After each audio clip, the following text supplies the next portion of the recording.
સ્વાદ વગરના શાકને આ રીતે બનાવો ટેસ્ટી. મિત્રો, મહેનત કરતાં પણ શાક ટેસ્ટી નથી બનતું તો આ ખાસ ટિપ્સ અપનાવો. મસાલાનું નવું કોમ્બિનેશન. તાજો ગરમ મસાલો. પેકેટના મસાલાને બદલે લવિંગ, મરી અને તજને તાજા વાટીને નાખવા. મેથીયા મસાલો. ભીંડા કે ટિંડોળા જેવા કોરા શાકમાં અડધી ચમચી મેથીયો મસાલો. અથાણાનો મસાલો છાંટવાથી તેનો સ્વાદ બમણો થઈ જશે. Serving idea. શાક પીરસતી વખતે ઉપરથી ઝીણી સેવ, લીલું લસણ જો સિઝનલ હોય તો અથવા તાજી કોથમીર, થોડું ઘી ઉમેરવાથી સ્વાદમાં ચાર ચાંદ લાગી જશે. ઉમામી બૂસ્ટ. શાકમાં માત્ર મીઠું અને મરચું જ નહીં પણ ઉમામી ગહન સ્વાદ ઉમેરવા માટે આ કરો. સોયા સોસનું એક ટીપું સાંભળવામાં અજીબ લાગશે પણ ગ્રેવીવાળા ભારતીય શાકમાં જેમ કે પનીર કે બટેકા માત્ર 2-3 ટીપા ડાર્ક સોયા સોસ નાખવાથી શાકનો રંગ એકદમ ઘેરો અને સ્વાદ ખૂબ જ ગહન આવશે. તે શાકને ચાઇનીઝ નહીં બનાવે પણ મસાલાના સ્વાદને ઉભારી દેશે. શેકેલા ટમેટાં. ટમેટાને કાપીને નાખવાને બદલે તેને ગેસ પર આખા શેકી લો. તેની છાલ કાઢીને પછી ગ્રેવી બનાવો. આ સ્મોકી ફ્લેવર શાકને નેક્સ્ટ લેવલ પર લઈ જશે. તેલનું ઇન્ફ્યુઝન. વઘાર કરવાની રીત બદલો. કોલ્ડ વઘાર. તેલ ગરમ થાય એટલે સીધું જીરું નાખવાને બદલે તેલ ગરમ કરીને ગેસ બંધ કરી દો. તેલ થોડું ઠંડુ થાય પછી તેમાં લાલ મરચું પાવડર અને હિંગ નાખો. આનાથી મરચું બગડશે નહીં અને શાકનો લાલ રંગ એકદમ તેજસ્વી આવશે. Herb oil. કોથમીરની દાંડીઓ જે આપણે ફેંકી દઈએ છીએ તે તેલનો ઉપયોગ વઘારમાં કરો. બધી સુગંધ દાંડીઓમાં જ હોય છે. Texture game. શાક માત્ર નરમ ન હોવું જોઈએ, તેમાં થોડું ક્રંચ હોવું જોઈએ. નટ્સ અને સીડ્સ. શાક તૈયાર થાય ત્યારે ઉપરથી શેકેલા સૂર્યમુખીના બી અથવા તલ છાંટો. આ લેટેસ્ટ હેલ્થ ટ્રેન્ડ છે જે શાકને મોડર્ન લુક આપે છે. Crispy vegetables. જો તમે મિક્સ શાક બનાવો છો તો બધી શાકભાજીને સાથે ન ચઢાવો. પનીર કે કેપ્સિકમ જેવા શાકને છેલ્લે 2 મિનિટ માટે જ નાખો જેથી તેનો કલર અને ક્રંચ જળવાઈ રહે. Professional gravy secret. કાજુનો વિકલ્પ. હવે કાજુ મોંઘા છે અને હેવી પણ લાગે છે. તેની જગ્યાએ પલાળેલી મગની દાળની પેસ્ટ અથવા બાફેલા શક્કરિયાની પેસ્ટ ગ્રેવીમાં નાખો. કોઈ પકડી નહીં શકે કે આ શેની ગ્રેવી છે અને સ્વાદ એકદમ ક્રીમી આવશે. બર્ન્ટ સુગર. શાક બનાવતી વખતે તેલમાં ચપટી ખાંડ નાખી તેને કેરમેલાઇઝ થોડી બ્રાઉન થવા દો. આનાથી શાકમાં એક અદ્ભુત ગ્લો આવશે. Aromatic finish. ઘી અને કપૂર. જો તમારે જમણવાર જેવી સુગંધ લાવવી હોય તો શાક ઉતાર્યા પછી એક નાની વાટકીમાં સળગતો કોલસો મૂકી તેના પર ઘી અને સહેજ ખાવા યોગ્ય કપૂર નાખી ઢાંકી દો. આ ગુંગાર પદ્ધતિ 2026માં ખૂબ જ પોપ્યુલર છે. Salt and acid balance. રસોઈમાં માત્ર મીઠું નાખવું પૂરતું નથી. સ્વાદને ઉભારવા માટે આ લેટેસ્ટ રીત છે. ગ્રેવીમાં સફરજનનો વિનેગર. જો ગ્રેવી બહુ ભારે કે તેલવાળી લાગતી હોય તો છેલ્લે માત્ર 2-3 ટીપા એપલ સાઇડર વિનેગર નાખવા. તે તેલની ચીકાશને કાપી નાખશે અને મસાલાનો સ્વાદ જીભ પર તરત જ રિલીઝ થશે. મીઠાની જગ્યાએ સંચળ. કોઈ પણ ગ્રીન શાક જેમ કે પાલક કે મેથી બનાવતી વખતે 80% સાદું મીઠું અને 20% સંચળ વાપરવું. આનાથી શાકનો કલર જળવાઈ રહેશે અને સ્વાદમાં એક પંચ આવશે. શાકને રીચ બનાવવાની નેચરલ રીત. કાજુ કે મલાઈને બદલે 2026ના હેલ્થ ટ્રેન્ડ મુજબ આ વાપરો. બાફેલા બટેકાનું પાણી. જ્યારે તમે બટેકા બાફો ત્યારે તેનું પાણી ફેંકી ન દેતા ગ્રેવીમાં વાપરવું. આ પાણીમાં કુદરતી સ્ટાર્ચ હોય છે જે ગ્રેવીને કુદરતી રીતે ઘટ્ટ અને ચમકીલી બનાવે છે. શેકેલી મગફળીનું દૂધ.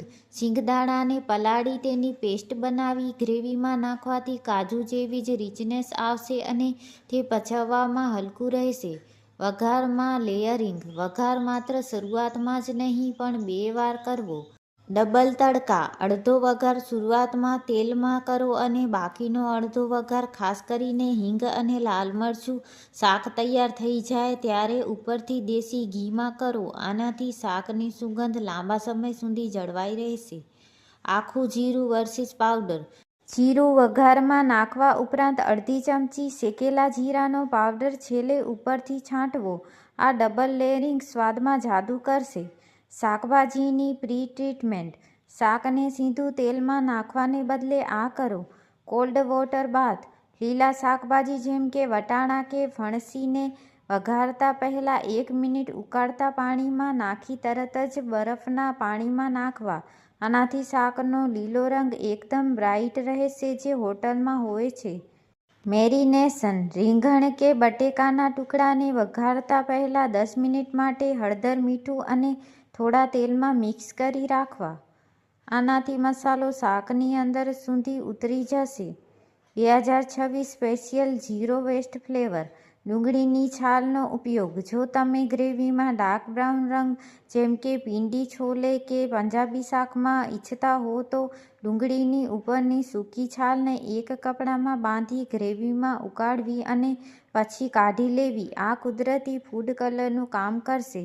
કોથમીરના મૂળ. કોથમીરના પાન કરતાં તેના મૂળ 5 ગણી વધારે સુગંધ હોય છે. મૂળને બરાબર ધોઈને ઝીણા સમારી વઘારમાં નાખવા. પ્રો ટીપ: જો શાક ક્યારેય થોડું મોડું કે સ્વાદ વગરનું લાગે તો તેમાં ચપટી કોફી પાવડર, ખાસ કરીને બ્રાઉન ગ્રેવીમાં, અથવા ડાર્ક ચોકલેટનો એક નાનો ટુકડો ઓગાળી દેવો. તે કોઈને ખબર નહીં પડે પણ સ્વાદ એકદમ કોમ્પ્લેક્સ અને મોંઘી રેસ્ટોરન્ટ જેવો થઈ જશે. Salt freeze technique. જો તમારે ભીંડા કે ટિંડોળા જેવા ચીકણા શાક બનાવવા હોય તો તેને સમાર્યા પછી વઘારતા પહેલાં 5 મિનિટ માટે ફ્રીઝરમાં મૂકી દો. ફાયદો: ઠંડકને કારણે શાકની ચીકાશ જામી જશે અને ગરમ તેલમાં નાખતા જ તે એકદમ ક્રિસ્પી બનશે. જરાય ચીકણા નહીં થાય. ટમેટાની જગ્યાએ રોસ્ટેડ બેલ પેપર. જો ટમેટા મોંઘા હોય અથવા તમારે કંઈક નવું ટ્રાય કરવું હોય તો લાલ કેપ્સિકમને ગેસ પર શેકી તેની છાલ કાઢી તેની પેસ્ટ બનાવો. જાદુ: આ પેસ્ટ ગ્રેવીને એકદમ ઘટ્ટ, ગળચટી અને સ્મોકી ફ્લેવર આપશે જે મોંઘી ઇટાલિયન કે ઇન્ડિયન ફ્યુઝન રેસ્ટોરન્ટમાં વપરાય છે. બ્લાન્ચિંગનો નવો ઉપયોગ. લીલા શાકભાજી પાલક, મેથી, વટાણા વઘારતી વખતે તેમાં ચપટી ખાવાનો સોડા નાખવાને બદલે ચપટી ખાંડ નાખવી. કેમ? ખાંડ કેરેમલાઇઝ થઈને ક્લોરોફિલને લોક કરી દે છે જેથી શાક ચડી ગયા પછી પણ તેનો રંગ કાળો પડવાને બદલે એકદમ પપેટ ગ્રીન રહેશે. ધ ઘી હિટ. શાક તેલમાં બનાવ્યું હોય તો પણ ગેસ બંધ કર્યા પછી 1 ચમચી ઘીમાં વાટેલી વરિયાળી અને કાળા મરી નાખીને શાકની ઉપર રેડી દો અને તરત ઢાંકણું બંધ કરી દો. પરિણામ: વરિયાળીની ઠંડક અને મરીની તીખાશ ઘી સાથે મળીને એક એવી સુગંધ પેદા કરશે કે પડોશી પણ પૂછવા આવશે કે આજે શું સ્પેશિયલ બનાવ્યું છે. મસાલાનું બ્લૂમિંગ. મસાલા સીધા શાકમાં નાખવાને બદલે એક નાની વાટકીમાં લાલ મરચું, હળદર અને ધાણા જીરું લઈ તેમાં 2 ચમચી ગરમ તેલ નાખી મિક્સ કરી લો. આ પેસ્ટને શાક અડધું ચડી જાય ત્યારે નાખવી. ફાયદો: તેલમાં મસાલા બ્લૂમ ખીલી ઉઠશે જેથી તેનો અસલ કલર અને તેલ શાકની ઉપર તરત જ તળી આવશે. 2026 હેલ્થ ટ્રેન્ડ. Nutritional yeast. જો તમારે શાકમાં પનીર કે ચીઝ જેવા સ્વાદ લાવવો હોય પણ કેલરી ન વધારવી હોય તો શાક ઉતારતી વખતે તેના પર ન્યુટ્રિશનલ યીસ્ટ છાંટવું તે શાકને એક નટી અને ચીઝી ફ્લેવર આપશે. એક મસ્ત કોમ્બિનેશન ટ્રાય કરો. જો તમે બટાકાનું શાક બનાવતા હો તો તેમાં થોડા બદામના દાણા અને ઉપરથી છીણેલું આદુ છેલ્લે નાખજો. આ તીખું મીઠું તુરું કોમ્બિનેશન અત્યારે ખૂબ ટ્રેન્ડમાં છે.